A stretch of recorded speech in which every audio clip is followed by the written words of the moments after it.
mua mua vào thom lo này giọt mua mà ô tật bình lo vô này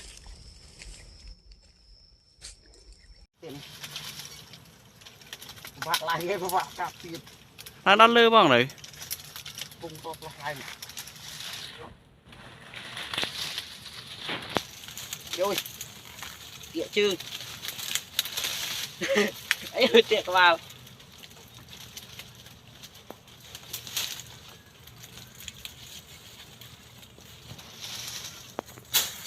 đấy bay tật với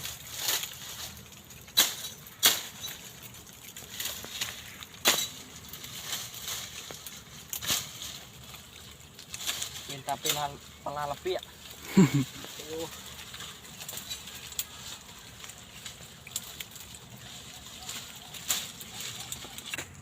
em mê đi bằng bộ này mê hà lên xoay ba đi ba Chết đánh tay cho đây Nguyên ơi.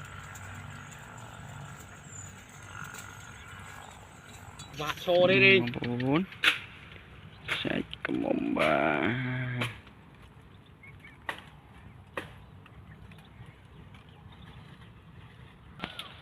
là những cái phun vô các bạn tật về bên này các bạn tật bao cho bạn tật sạch Vô vô trùng cùi họ trồng về nha vô một lạ vật mời các bạn tật về bao ạ họ bắt tật không thì có tật của bạn miên quá này có tật quá này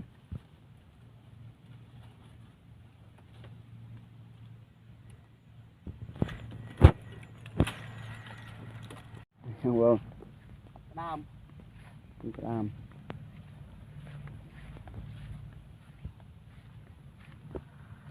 mời cái này cái đó điện cái này nào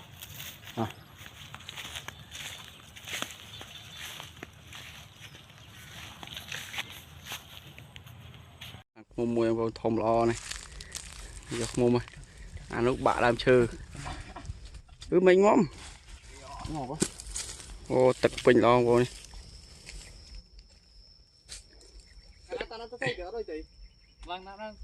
nó mà ăn tôi xây bà làm xây chẳng màu nè